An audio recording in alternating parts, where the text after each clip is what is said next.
বৃন্দাবন জঙ্গলের পাশাপাশি দুটো বাড়ি ছিল।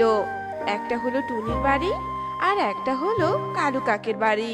টুনি আর কালু তারা নিজেরা নিজেদের একখণ্ড জমিতে বিভিন্ন প্রকার শাকসবজি ফলমূল চাষাবাদ করত আর সেগুলো বাজারে বিক্রি করে নিজেদের সংসার চালাতো। পরপর অনেকগুলো সবজি তো আমি চাষ করলাম, কিন্তু কোনো সবজিতে তো তেমন লাভবান হতে পারলাম না। এবার আমি আগে দেখব কোন ফসল ভালো ফলে, তারপর আমি সেই ফসল চাষ করব। দেখি মিনু মাসি বাড়িতে আছে কিনা, যদি থাকে তাহলে ওনার থেকে পরামর্শ নেওয়া যাবে, কারণ উনি তো অনেক অভিজ্ঞ ব্যক্তি। এই বলে টুনি মিনুর বাড়ির উদ্দেশ্যে রওনা হয়। এরপর টুনি মিনুর বাসায় পৌঁছে যায়। ও মিনু মাসি, মিনু মাসি বাড়িতে আছো নাকি গো? একটু বাইরে এসো না গো, তোমার সাথে যে আমার একটু পরামর্শ করার ছিল। মিনু মাসি। টুনির ডাক শুনে মিনু বাহিরে আসে আর মিনু বলে, কি হয়েছে রে মা টুনি? হঠাৎ কি পরামর্শের জন্য আমার কাছে এলি শুনি? আসলে মাসিমা, তুমি তো জানোই আমি কোনো রকমে চাষাবাদ করে আমার সংসার চালাই, কিন্তু আমি কোনো ফসলেই তেমন লাভবান হতে পারছি না। এখন মাসি, তুমি আমাকে বলো তো, আমি কোন ফসল চাষ করলে বেশি লাভবান হতে পারবো? এখন তো শীতের শেষ আর গরমে শুরু হওয়ার পালা। এই সময়টাই তরমুজের বেশ চাহিদা থাকে।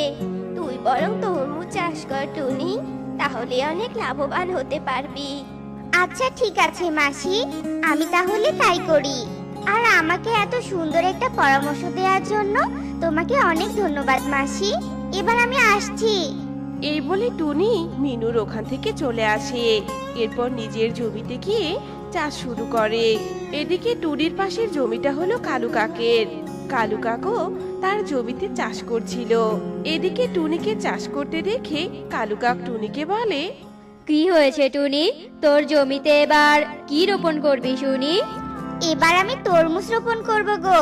মিনু মাসি আমাকে বলেছে যে এই সময়ে তরমুজের অনেক চাহিদা থাকে, তাই আমি যদি তরমুজ চাষ করে সেগুলো বিক্রি করি তাহলে আমি অনেক লাভবান হতে পারবো। টুনির কথা শুনে কালু মনে মনে ভাবে, আমার জমি তো টুনির জমি থেকে অনেক বেশি। আমি যদি আমার জমিতেও তরমুজ চাষ করি তাহলে আমি টুনির থেকে বেশি লাভবান হতে পারবো, আর রাতারাতি আমি অনেক ধনী হয়ে যাব। হা হা হা। হ্যাঁ রে টুনি, কর কর তরমুজ চাষ। ভাবছি আমিও তরমুজ চাষ করব। যেহেতু মিনু মাসি বলেছে সেহেতু তরমুজে অবশ্যই অনেক লাভ আছে, বুঝেছিস?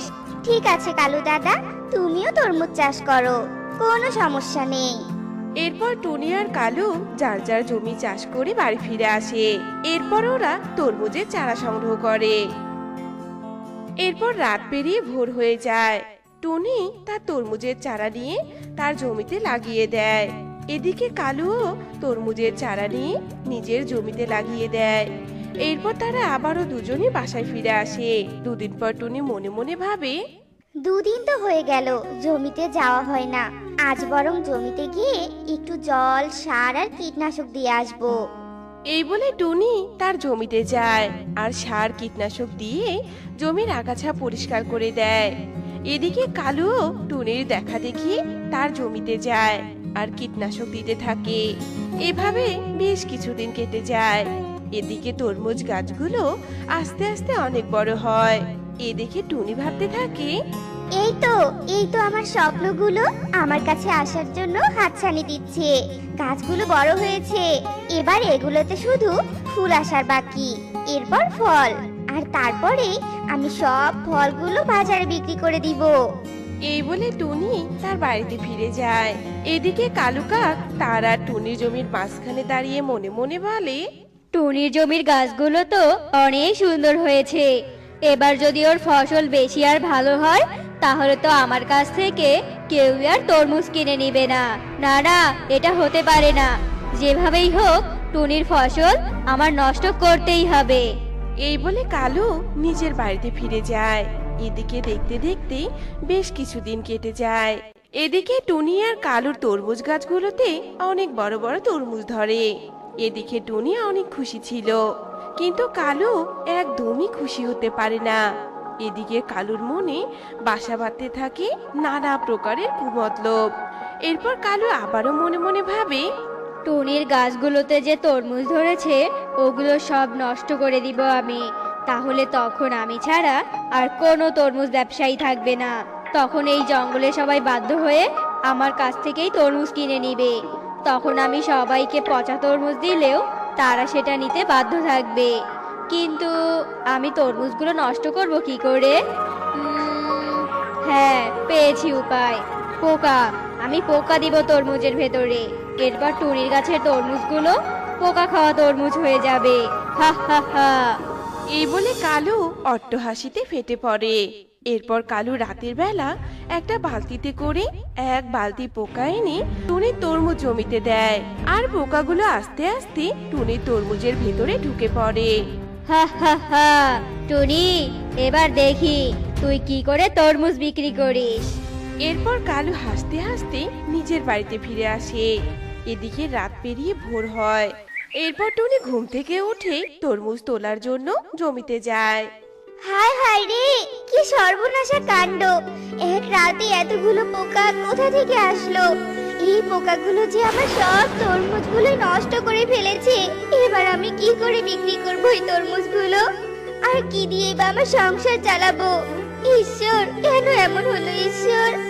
টুনি যখন এসব বলে অনেক কান্না করছিল, এমন সময় সেখানে কালু কাক চলে আসে।